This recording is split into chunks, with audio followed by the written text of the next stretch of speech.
Irmãos, nós vamos agora ouvir o recado de Deus para o nosso coração. Quero convidar o pastor Fabrício, o doutor Fabrício, porque ele também é advogado, e hoje ele tem tido como atividade principal o direito, tem trabalhado como advogado, mas ele também foi um dos nossos líderes aqui do Ministério da Juventude, realizou um tremendo ministério durante o tempo que esteve aqui. Tivemos a oportunidade de participar com ele no fechamento até da nossa Avenida Meriti, né? Verdade. Caminhão atravessado ali e todo mundo ali em atividade, porque esse ministério tem abençoado vidas de jovens e a vida da nossa igreja também. Pastor, que Deus o abençoe. Amém. E o use poderosamente nesse tempo. Obrigado, irmão Ricardo. Amém. Bom dia, irmãos. Como é bom estar aqui depois de tanto tempo, né? Nossa, já tem muito tempo, mas assim, mesmo depois de tanto tempo, ainda dá aquele friozinho na barriga, né? A gente subir aqui no púlpito e pregar a palavra de Deus. Deus tem sido bom conosco, irmãos. Deus é muito bom. Essa semana foi uma semana muito especial, né? Na sexta-feira, como o irmão Ricardo falou, meu pai trouxe o seu convite de formatura, né? Só quem se formou sabe como é difícil chegar ali. E ontem foi aniversário da minha esposa, um dia muito bom, muito agradável, como Deus tem sido bom conosco. Mas, e quando, diante disso, né, a gente fala que Deus é bom, cantamos aqui, né, no meio da tempestade, Deus continua conosco. Mas quando Deus não responde às nossas orações? Deus deixou de ser bom por causa disso? E quando, diante das situações da vida, nós recebemos uma notícia que não nos agrada, algo que tira o nosso chão. Na semana, a perda de um irmão querido. Talvez você chegou aqui hoje com uma notícia ruim essa semana. Talvez o seu casamento não esteja bem, talvez você não esteja bem com seu filho. Talvez você chegou aqui e esteja passando por problemas e dificuldades na sua vida. Talvez você chegou essa manhã aqui na casa de Deus, só você sabe como. Será que, por conta dos problemas que a gente tem vivido, a gente sente sozinho? Quem nunca se sentiu sozinho na sua vida? Eu me senti sozinho algumas vezes. E nesse tempo de solidão, será que Deus não tem olhado para nós? Talvez você chegou aqui essa manhã com essa sensação. Que as coisas têm acontecido na sua vida e você não entende por quê. Por que logo comigo, Deus? Por que logo comigo? Por que isso tem acontecido comigo, Deus? E você se sente desprezado, você se sente angustiado, você se sente triste, você se sente desolado muitas vezes. Mas a boa notícia é que mesmo em meio aos seus problemas, Deus continua sendo Deus. Deus continua olhando para você. Ainda que você não tenha visto, ainda que você não tenha sentido, Deus continua sendo Deus. Eu queria convidar você a abrir a sua Bíblia, o seu celular, o seu tablet, no livro do profeta Isaías, capítulo 49. Isaías 49.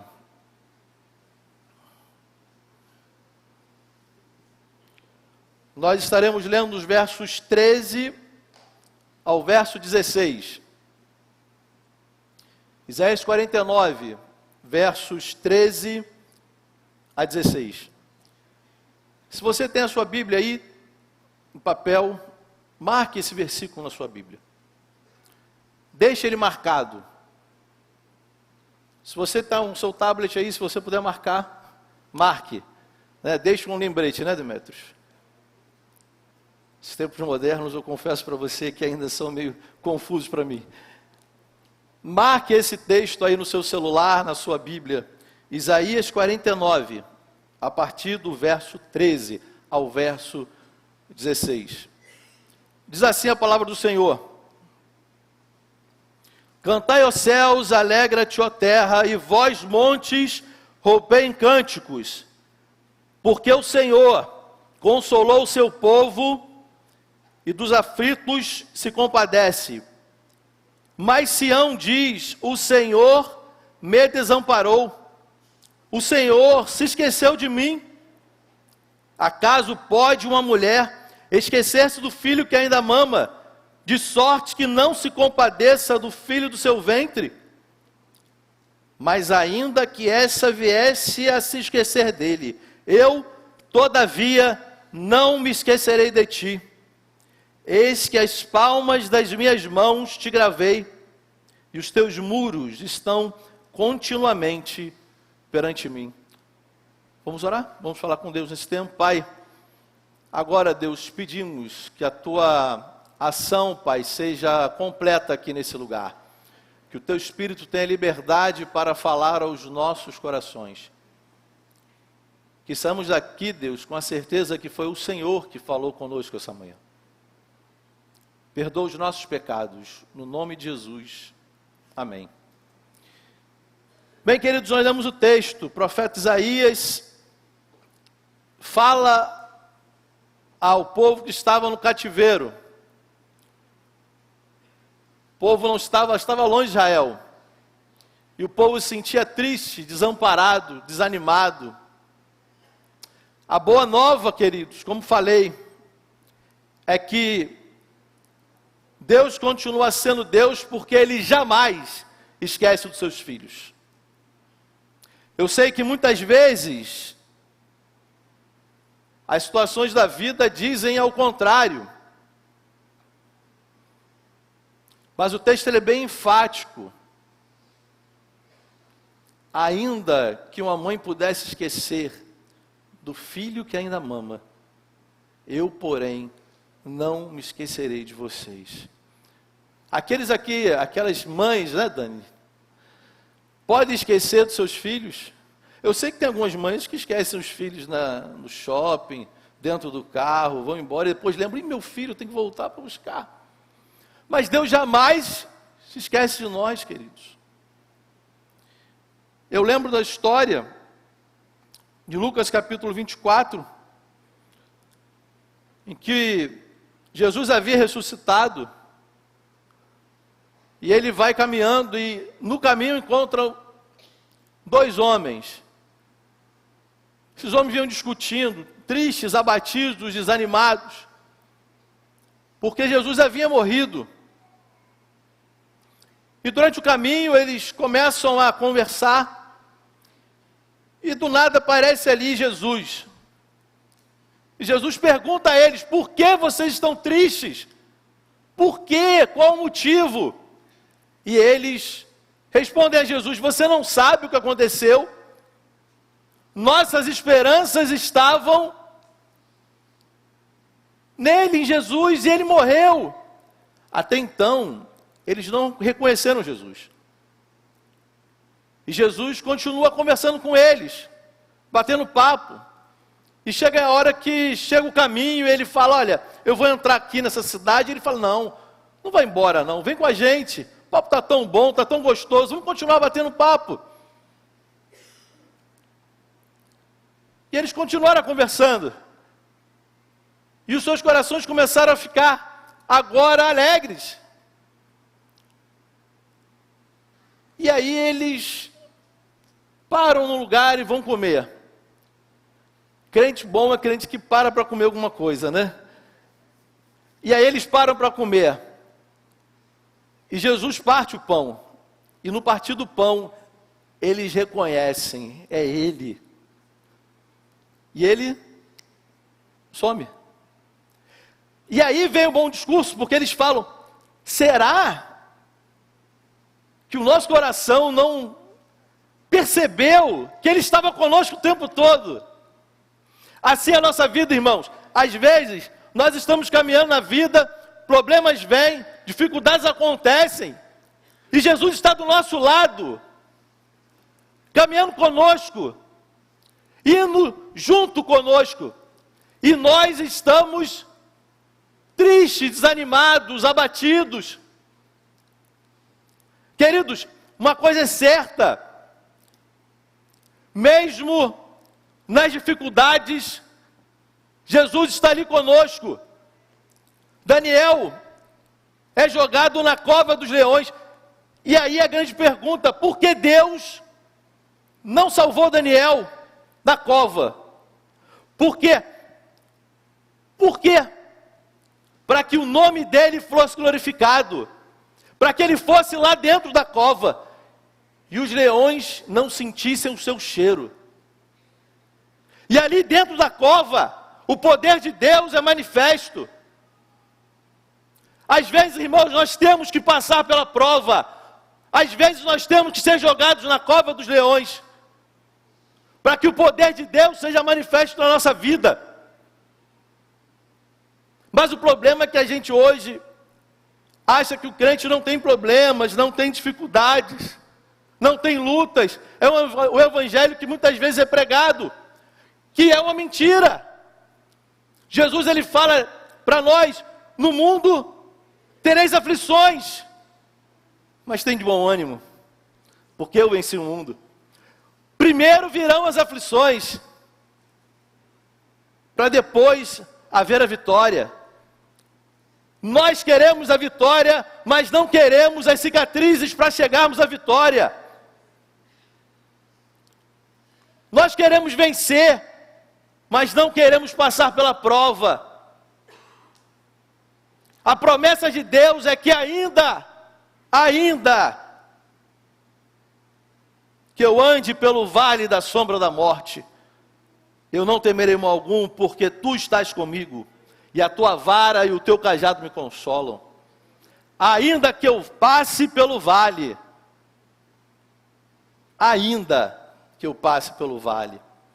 eu não temerei mal algum, porque Ele está comigo. Queridos, independente do problema que você esteja vivendo, independente da luta que você esteja enfrentando, creia numa coisa, Deus está com você. Eu sei que tem sido difícil você enxergar isso, porque quando estamos no meio dos problemas, os problemas muitas vezes nos sufocam. Fazemos como os discípulos no caminho de Emaús, não enxergamos Ele ao nosso lado. E essa manhã o que Deus tem a dizer para você é isso: eu estou com você. Independente da luta que você esteja enfrentando, que você esteja vivendo, Deus está com você. Continua, Isaías capítulo 44, versos 21 e 22, diz assim: ó Jacó, recorda depois desses fatos. Sim, ó Israel, lembra-te tu desses acontecimentos. Porquanto é meu servo, eu te formei, tu és o meu servo, ó Israel. Não me esquecerei de ti. Apaguei as tuas transgressões como a névoa e os teus pecados como a nuvem. Volta-te para mim, porque eu te remi.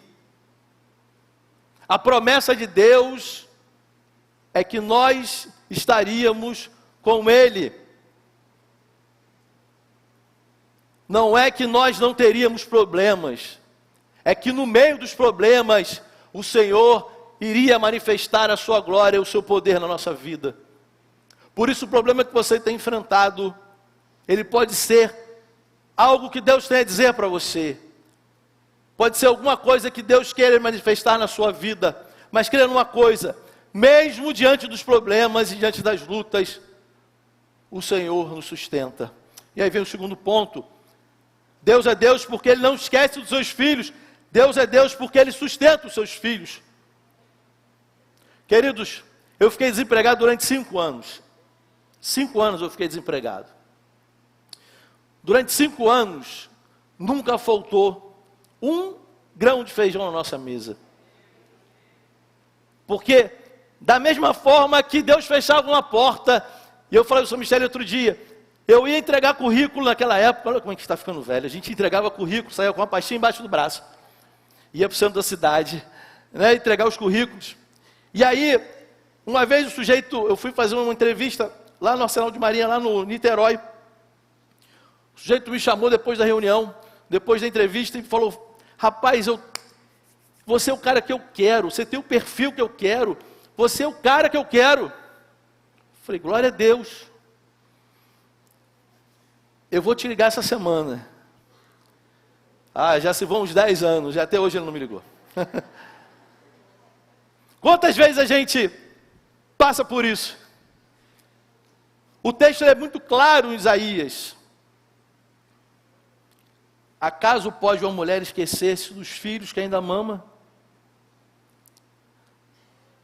Deus sustenta os seus filhos. No meio do vale do deserto, das lutas, Deus continua sustentando. E às vezes você não tem nem visto ainda esse sustento acontecer. Mas querendo uma coisa, ele vai acontecer.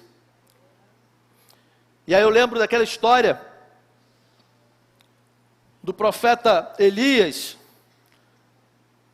que havia profetizado de que haveria uma seca tremenda. E Deus fala assim: olha, vai lá para o ribeiro e fica lá guardando, que eu vou manifestar o meu poder na sua vida. E a Bíblia nos conta que enquanto ele ficava ali, ele bebia da água do ribeiro, e haviam corvos que vinham de manhã e traziam carne para ele comer. Eu fico imaginando que coisa louca. Você imagina, você está parado na beira do rio e vem um monte de corvo voando, trazendo carne. Que carne é essa? De onde vem? Não sei, mas eu quero comer a carne. Não importa de onde vem a carne, eu quero me alimentar. E aí, está em 1 Reis 17, versos 4 a 6, diz assim: beberás do ribeiro, e eu ordenei aos corvos que ali dei alimento. Os corvos lhe traziam pão e carne pela manhã, como também pão e carne ao pôr do sol, e ele saciava a sua sede nas águas do ribeiro. Querido, Deus sempre nos sustenta. Deus sempre cuida de nós. Deus sempre abre portas. Eu tenho certeza que você chegou aqui essa manhã, e você nesse tempo vai lembrar de quantas vezes Deus sustentou você. Quantas vezes faltou emprego,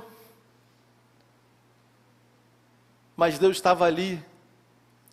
Você estava enfermo, mas Deus estava ali. Você estava passando por umas lutas, e Deus continuava ali. E aí eu lembro, no livro de Êxodo, capítulo 16,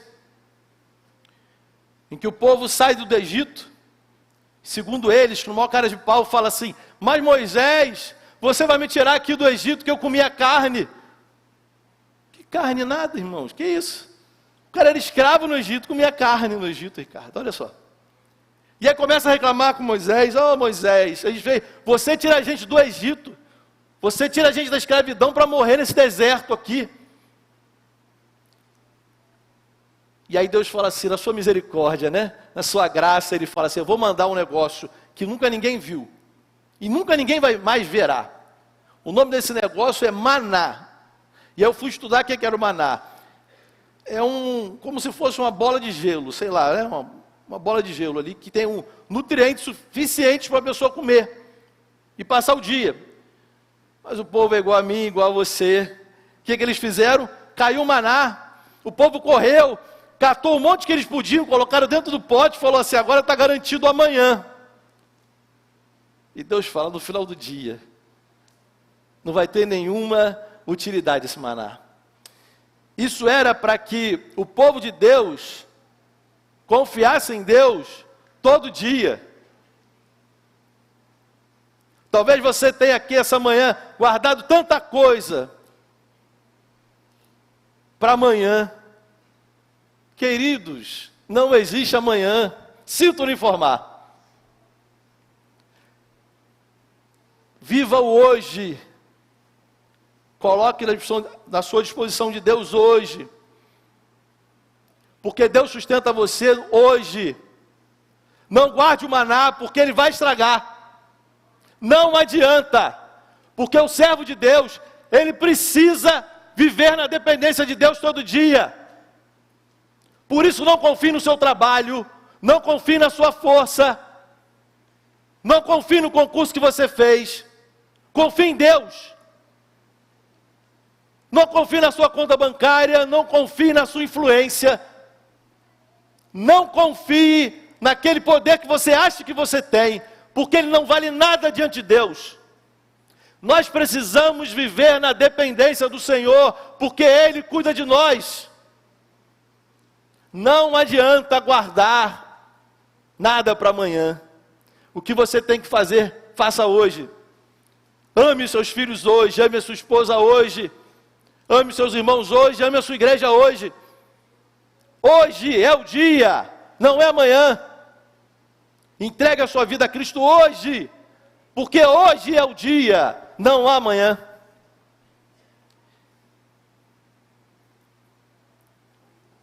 E a Bíblia diz no Salmo 73, verso 26, assim: ainda que a minha carne e meu coração desfaleçam, Deus é a fortaleza do meu coração e a minha herança para sempre.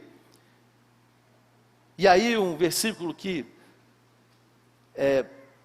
mora no meu coração, Isaías 64, 4, diz assim: desde a antiguidade não se ouviu, nem se percebeu, tampouco escutou-se comentários, nem olho algum sequer vislumbrou outro Deus, além de ti, que age em favor daqueles que depositam nele a sua esperança. Ele trabalha enquanto você dorme.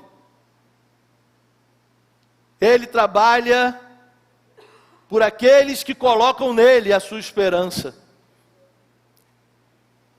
Em contrapartida, ele não trabalha com aqueles que colocam a esperança em outras pessoas.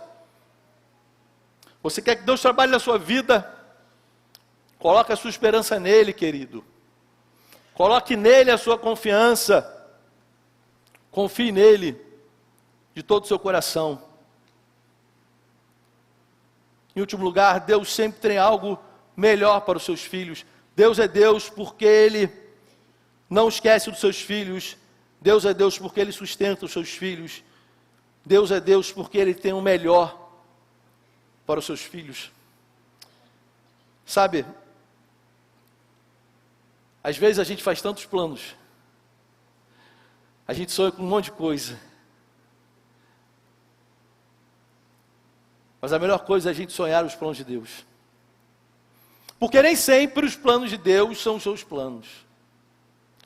Eu lembro como o Ricardo falou aqui, sou advogado. E eu lembro também que, antes de fazer teologia, o meu sonho era fazer direito. Eu achava bonito, não sabia a furada que eu estava me metendo, mas enfim, achava tão bonito direito. Direito é uma coisa fantástica, espetacular, porque a gente conhece as leis, e agora ninguém me engana mais, porque eu conheço a lei. E aí, Deus me chamou para o ministério. Deus falou assim: não, você vai primeiro fazer teologia. Porque Ele sabia que se eu fizesse direito, eu não ia fazer teologia. Isso é fato. Né? Porque na minha cabeça, Sidney, eu ia ganhar dinheiro com direito, eu ia ficar rico, sabe? Diferente de você, claro, né? Eu não ganhei dinheiro.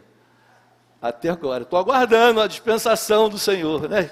O Osmar fica rindo aí, porque ele é rico também. Então ele acha isso bonito. E achei que, né? Se eu fizesse teologia, se eu fizesse direito primeiro, ia ser muito bom, mas Deus falou: não, você vai fazer teologia primeiro.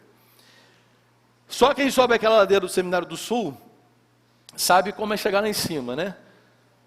Um dia que aqui embaixo está um calor de 60 graus, você sobe a colina, lá está -3. É uma coisa assim absurda. Só que você, na época, não tinha carro, né? Tinha que ir de ônibus, andando, tinha dinheiro para nada.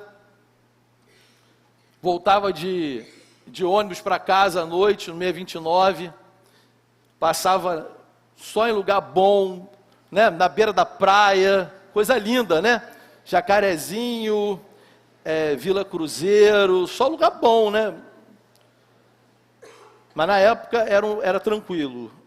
Não que hoje não seja, mas na época era bem tranquilo mesmo. Deus nunca deixou que eu fosse assaltado no ônibus. Então não tinha que ser assaltado, né, irmãos? Ia levar o quê? Levar minha Bíblia? Ia ser bom, né? De repente o cara se convertia. Eu não entendi o que Deus ainda queria na minha vida, mas eu fui assim mesmo, sem entender. Fui para o seminário, terminei o seminário, e tinha uma bolsa de aposta no seminário, que era eu e mais uns 3, que esses aí não vão chegar ao final. Era certo. Mas Deus, pela sua misericórdia, pela sua graça, fez com que eu conseguisse terminar a faculdade de teologia, me formei em 2001. Olha só, irmãos, ano que vem, né, está quase, né, faço 20 anos já de formado. E aí eu coloquei diante de Deus os meus sonhos, falei, poxa Deus, eu queria também fazer direito. E fiz a faculdade de direito, e Deus, pela sua graça e misericórdia, permitiu que eu fizesse a faculdade de direito. Mas antes disso eu trabalhava numa empresa, né, antes de vir para cá. Em Vila da Penha, como o Ricardo falou, fui ministro de jovens aqui há alguns anos. E passei no processo seletivo muito difícil, eram 12 etapas, 15 etapas, um monte de etapas. E eu achei até que não ia ser convidado, e fui trabalhar nessa empresa, uma empresa grande. E aí o saudoso pastor Sebastião falou assim, me ligou um dia e falou, o irmão aspira ao ministério pastoral. Primeiro que eu não entendi o que é aspira, eu não sabia o que era isso. E eu falei assim, eu acho que deve ser se eu quero, né? Falei, quero, pastor, quem sabe, um dia, né? Ela falou, então, irmão, ore. E desligou na minha cara. Eu falei, que história é essa? Que sujeito liga para mim e fala um negócio desse, eu aspiro o ministério, e desliga o telefone na minha cara. Bem o tipo dele, né? Aí, Deus tocou no meu coração para que eu saísse daquela empresa e assumisse o ministério aqui. Irmãos, Demetrio sabe como é que é, né? Não tem erro não. Vai dar tudo certo. Eu não sabia nem quanto eu ia ganhar. Aí o pastor falou para mim, você não vai perguntar quanto você vai ganhar não? Eu falei, não. Deus proverá, irmão. E aí, fui pastor aqui durante bons anos. Tempo bom, saudoso. Né? A gente até hoje lembra como foi bom aquele tempo, como Deus abençoou a juventude dessa igreja, como tem abençoado hoje com o pastor Jean. Mas eu não entendia muito bem o que Deus queria. E aí um dia eu leio esse texto, Jeremias capítulo 29, versos 11 a 13. Porque eu bem sei os pensamentos que eu tenho a vosso respeito, diz o Senhor. Pensamento de paz e não de mal, para vos dar o fim que esperais. Então invocareis e orareis a mim e eu vos ouvirei. E buscar-me-eis e me achareis, quando buscardes de todo o vosso coração. Eu lembrei, com um seminário ainda, da história de José. Que homem fantástico foi José. Um sujeito que aos 17 anos teve um sonho.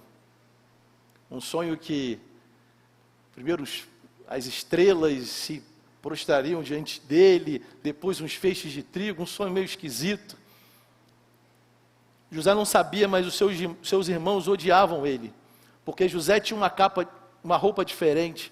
Inclusive, eu estava lendo um livro sobre José, que fala que a roupa de José ela era especial para que não trabalhasse, porque a roupa de José era uma túnica que ia até os pés.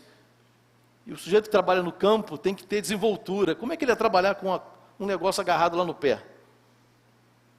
E os irmãos odiavam José, porque José era o sonhador, porque José era o filhinho do papai, porque José era separado, porque José era metido, porque José era arrogante. Quem esse sujeito pensa que é?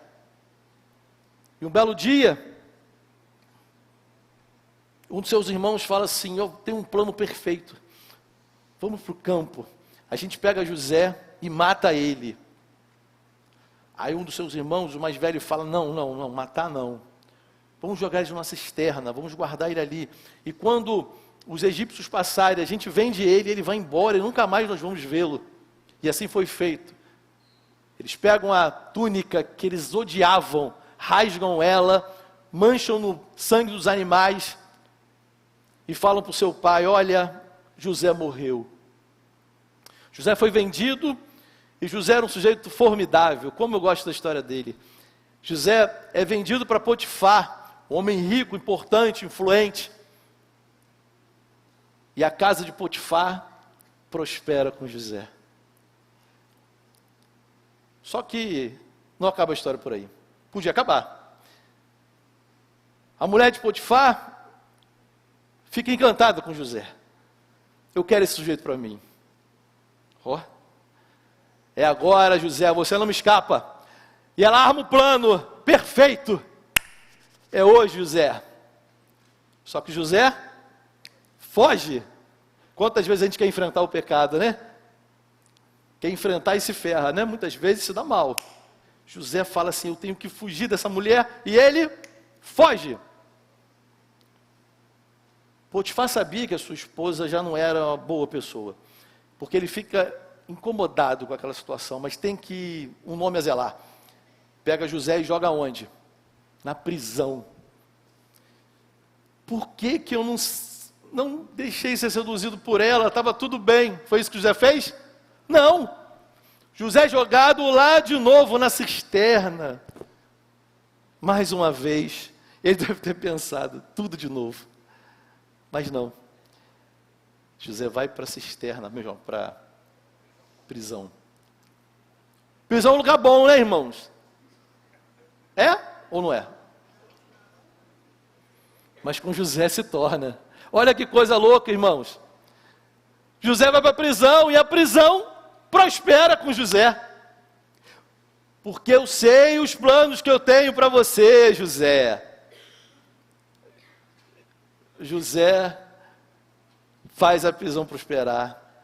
E um belo dia chegam dois homens, o padeiro e o copeiro do rei. José estava lá, fazendo o seu trabalho normal, e aí acontece um sonho, os dois sonham, só que um sonha com uma coisa e outro sonha com outra. E José interpreta o sonho do copeiro e do padeiro. Os dois saem da prisão, se apresentam na presença de Faraó. Era um dia festivo em que um ia ser morto e outro ia ficar na presença do Faraó. O sonho do padeiro é que viriam animais, né, aves, e comeriam o seu pão em cima da sua cabeça. E José interpreta, você será morto. Imagina, como é que José fala um negócio desse, né? Ele fala, sem medo, sem receio, porque ele sabia que Deus estava com ele. Essa era a interpretação correta. E o copeiro iria ser levado à presença do faraó novamente. E isso acontece. E aí José fala assim, não esquece de mim não. Tenta usar a influência dos caras, né, para ver se a coisa acontecia. Não esquece de mim não. Lembra de mim quando entrares no seu reino. E aí, os caras lembram de José, né? Melhor, o copeiro lembra de José, né? E fala assim, não, mentira, não lembra. Não lembra. Durante 2 anos, José continua na prisão. Mas eu sei os planos que eu tenho para você, José. Porque Deus só faz as coisas no tempo certo. No momento exato, na hora certa. José fica 2 anos na prisão. O texto bíblico deixa bem claro, José não murmura em momento nenhum, não reclama em momento nenhum. E chega o grande dia. Ele não sabia. Imagina, você acorda de manhã, escova o seu dente, aqueles que escovam, óbvio, e lava o seu rosto. Hoje é um grande dia.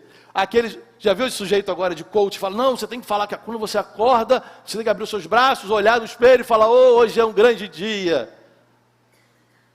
José fez isso? Claro que não, porque não tinha nem coach naquela época, glória a Deus. E aí ele continua a sua vida normal. Só que aquele era o grande dia. O faraó tem um sonho, não consegue dormir à noite. E aí, naquele grande dia, o copeiro lembra de José. Tinha um sujeito lá na prisão, não sei nem se ele está vivo, faraó, mas ele uma vez interpretou o meu sonho. Chama ele, quem sabe, né? Já que ninguém conseguiu interpretar, quem sabe ele interpreta. E vem José. A Bíblia diz que ele é lavado, feito a barba e apresenta-se na presença do faraó. E naquele dia, José interpreta o sonho e é alçado como governador do Egito. Queridos, quando Deus faz as coisas acontecem na hora certa. Por isso não tenha medo do momento que você esteja passando, porque na hora certa, Deus vai te livrar. No momento exato, Ele vai fazer com que as coisas aconteçam, mas não é no seu tempo, é no tempo dEle. Descansa no Senhor, entrega a Ele, deixa Ele agir, e no tempo certo, as coisas irão acontecer, porque o texto de Isaías que lemos diz: eis que nas palmas das minhas mãos te gravei, e os teus muros estão continuamente perante mim.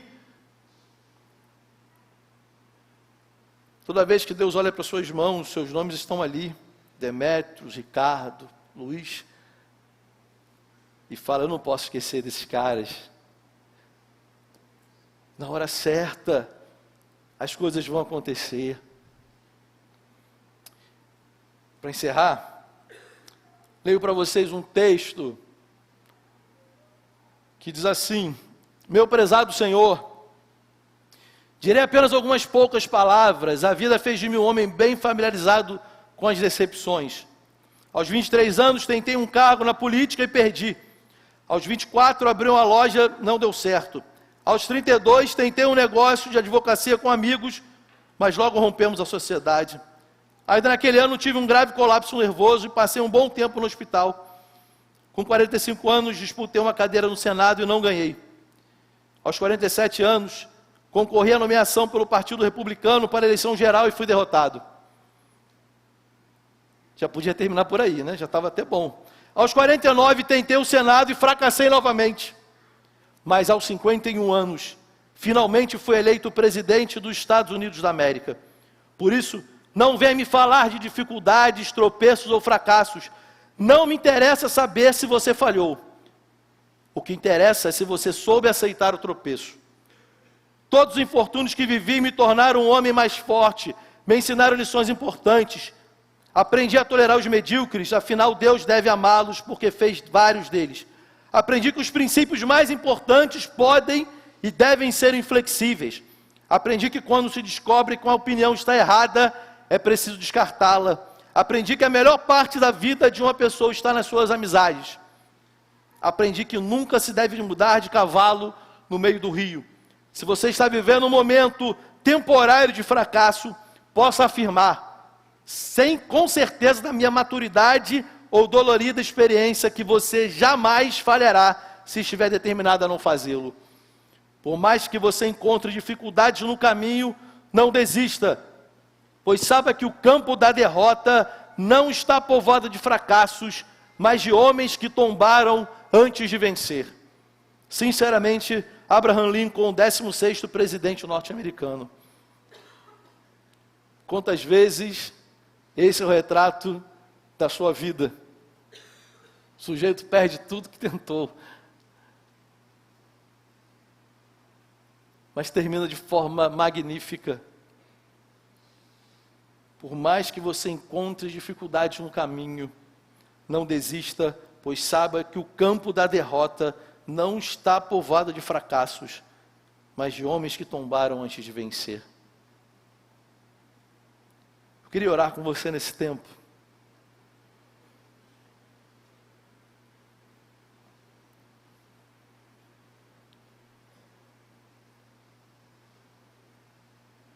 Abaixe sua cabeça, feche seus olhos nesse momento, em nome de Jesus.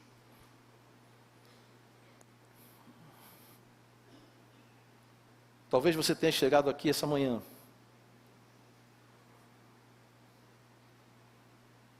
talvez você não tenha conseguido enxergar Deus nos seus problemas, nas suas lutas.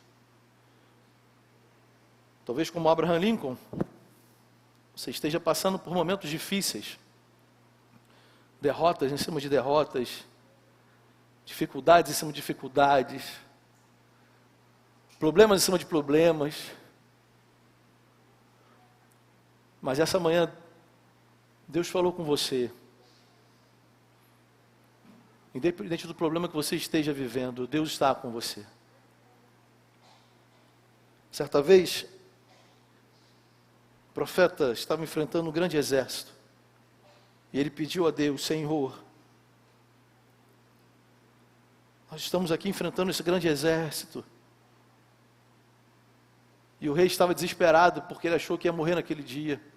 E o profeta fala: Deus, abre os olhos do rei para que ele veja que em volta desse pequeno exército, um grande exército, o exército de Deus, com carros e cavaleiros de fogo, que lutam por ele, e naquele dia houve uma grande vitória. Independente do problema que você tem passado, independente da luta que você tem enfrentado, querido, nesse tempo eu queria te desafiar a colocar diante de Deus aquilo que você tem vivido, as lutas que você tem enfrentado, os medos que têm se colocado diante de você. Lembre-se que Deus não esquece os seus filhos, Deus sustenta os seus filhos, e Deus sempre tem o melhor para nós. Deus sempre age no tempo certo, na hora exata. Deus não chega atrasado. Coloque diante de Deus agora as lutas que você tem enfrentado, as lutas que você tem vivido. Coloque diante dele e fale: Deus, eu estou cansado, eu estou angustiado, Deus, mas a tua palavra essa manhã me mostrou que eu sou vencedor, que eu vou passar por isso, Senhor, que o Senhor tem cuidado de mim, que o Senhor tem me sustentado.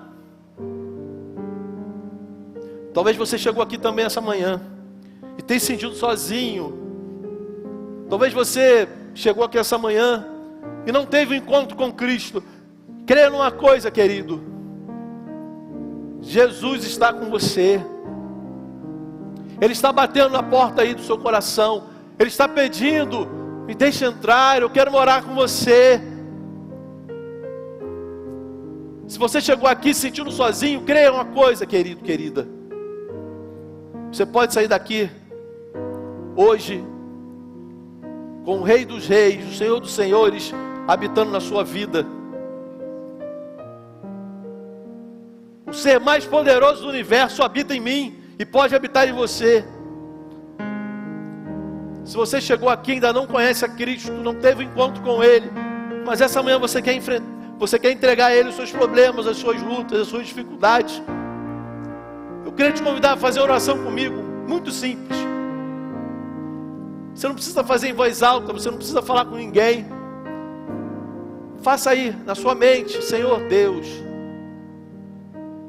eu entendi essa manhã que o Senhor pode mudar minha vida, o Senhor pode mudar minha história, e eu quero entregar minha vida ao Senhor. Faça essa oração em nome de Jesus. Amém. Todo mundo com a cabeça baixa, com os olhos fechados. Se você chegou aqui essa manhã e fez essa oração comigo agora, entregando a sua vida a Jesus, eu quero te conhecer. Eu queria que você levantasse sua mão, aonde você estiver, que eu quero orar com você, eu quero te dar um abraço, eu quero te receber aqui na casa do Pai. Deus te abençoe, meu irmão. Deus te abençoe. Há mais alguém? Deus te abençoe. Pode baixar sua mão. Há mais alguém? Deus te abençoe. Na galeria, Deus te abençoe. Aqui na nave, mais alguém? Levante sua mão. Você que não levantou ainda, eu quero orar com você. Deus te abençoe. Deus te abençoe. Há mais alguém? Levante sua mão onde você estiver. Eu quero orar com você. Posso te fazer um convite? Se você quiser, se você sentir a vontade para isso. Se você levantou sua mão, vem aqui na frente que eu quero orar com você. Você se incomoda de vir aqui para te dar um abraço?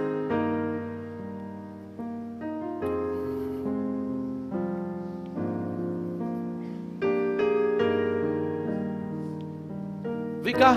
Te abençoe, tá? Te abençoe. Te abençoe.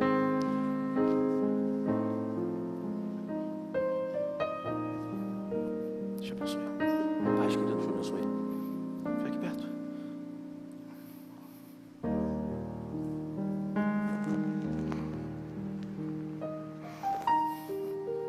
Te abençoe.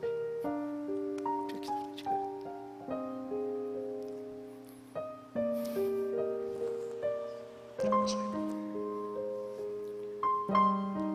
Há mais alguém? Se você fez essa oração comigo, levante-se do seu lugar. Em nome de Jesus, vem aqui na frente. Eu quero orar com você. Hoje é o dia, queridos, de Deus trazer. Deus te abençoe, Deus te abençoe. Deus te abençoe, Deus te abençoe. Em nome de Jesus. Em nome de Jesus. Deus te abençoe. Vem aqui na frente.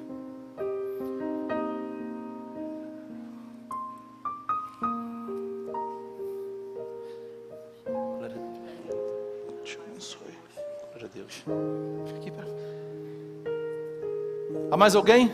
Sai do seu lugar, querido, em nome de Jesus, vem aqui na frente. Olha, confesso a você, eu não sei o que Deus falou no seu coração. Porque essa mensagem, ela estava de um jeito, depois ficou de outro, depois ficou de outro. Da hora eu já não estava segurando, não sabia o que eu estava falando mais. Deus sabia, Ricardo. Ele sabe de todas as coisas. Eu não sei o que você tem enfrentado. Não sei. Mas pode ter certeza. Vocês não estão mais sozinhos. Não estão mais.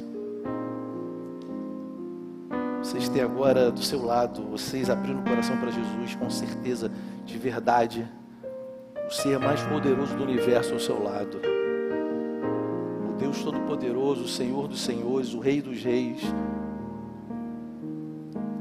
Você tem ideia do que é isso? Você tem ideia do que é isso? Talvez você chegou aqui essa manhã, querido. Eu sei que está avançada a hora. Você tem enfrentado dificuldades, você tem enfrentado problemas. Você tem lutado muito e talvez não tenha conseguido entender o que está acontecendo. Eu quero orar com você também. Sinta bem à vontade. Se você quiser se ajoelhar, se você quiser ficar em pé, se você estiver sentado, só não vai embora, fica aqui. Jacó, certa vez, estava passando um problema muito difícil. E ele falou assim: Deus, eu só vou sair daqui quando o Senhor me abençoar. E ele brinca com o anjo no Val de Jaboque. E o anjo estava cansado. Eu falei: esse cara não vai me largar. Ele falou: qual o seu nome? E ele falou: meu nome é Jacó, não é mais. Seu nome é Israel. Aquele que brigou com Deus e venceu. Se essa manhã você quer brigar com Deus, se você está disposto a isso, querido, é a sua hora. Não é a minha, é a sua. Se Deus falou no seu coração essa manhã, coloca o teu problema diante dele. Querido, fique à vontade, agora é a sua hora. Feche seus olhos, ore ao Senhor. Peça: Senhor, Tu sabes os meus problemas, as minhas lutas, as minhas dificuldades, os meus anseios, Senhor. E eu quero brigar com o Senhor essa manhã, porque eu creio, Senhor, que o Senhor vai me dar vitória, em nome de Jesus. Amém? Vamos orar? Deus sabe, minha irmã. Ele está aqui. Amém? Tá bom, deixa comigo. Vamos orar sim. Tá bom? Fica de pé no seu lugar, vamos orar.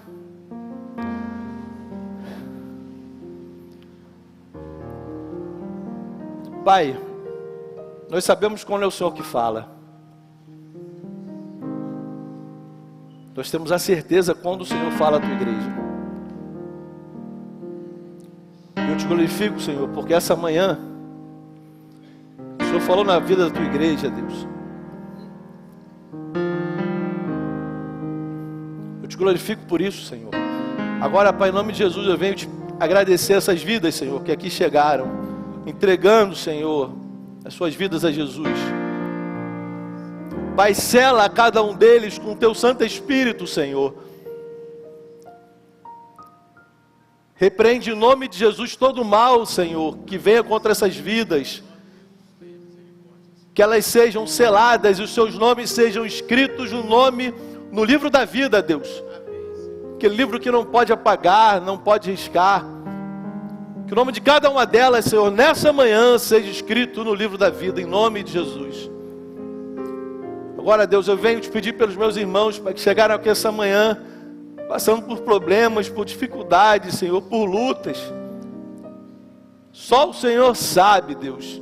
Mas como é bom a gente ver na Tua palavra que o Senhor não esqueceu de nós. O Senhor nunca esquecerá de nós. O Senhor vai lutar por nós. E nós seremos vitoriosos no nome de Jesus. Deus nos dê paciência, Pai, para esperarmos o tempo certo, o momento exato. Porque o Teu tempo, Senhor, Ele é precioso. Que no Teu tempo, Deus, as coisas aconteçam. Porque a Tua vontade, Deus, o Teu tempo é bom, perfeito e agradável, como diz a Tua palavra. Perdoa os nossos pecados, Senhor. Nos leve em paz para os nossos lares. Nos guarde, nos proteja, Deus. Nos traga novamente em paz à noite para adorarmos juntos ao Senhor. Perdoa os nossos pecados, Senhor. Tem misericórdia de nós. No nome de Jesus. Amém. Querido, Deus te abençoe. Deus te abençoe. Você pode voltar para o seu lugar. Deus te abençoe. Muito bom ter vocês aqui. Pastor João vai seguir. Segue o pastor João ali, ó. Aquele sujeito bonito ali de óculos. Ele vai até vocês ali. Tá bom? Irmão Ricardo, obrigado pela oportunidade. Depois eu dou a senhora lá na frente. Tá bom? Eu vou estar lá na porta. Pastor, a gratidão é nossa. Nós estamos felizes porque ouvimos a voz de Deus e sabemos que Deus está falando com a nossa igreja. Deus não se esquece de nós. Nós às vezes nos esquecemos que Deus não esqueceu da gente, né? Mas Deus não se esquece de nós. Meus irmãos, Deus não se esquece, nos alimenta e nos sustenta. Nós não estamos aqui por uma coincidência. Obrigado, pastor. Nós precisamos confiar no Senhor. E Deus tem sempre o melhor. Nós, às vezes, temos a ambição ou temos a impressão de sabermos fazer a melhor escolha. Mas isso não é nosso, isso é do Senhor. E a nossa escolha há de ser feita pelo Senhor. Essa palavra falou ao meu coração. E eu espero que tenha falado ao coração da igreja. Muito obrigado, irmão. Muito obrigado, pastor. Porque Deus está cuidando de nós. Nós somos a igreja do Senhor, que está buscando pelo Senhor. E o Senhor está sustentando e cuidando de cada um de nós. Nós vamos estar caminhando para o término desse culto. Queria ressaltar para os irmãos, que já me foi feita a observação aqui, de que a nossa cantina dos adolescentes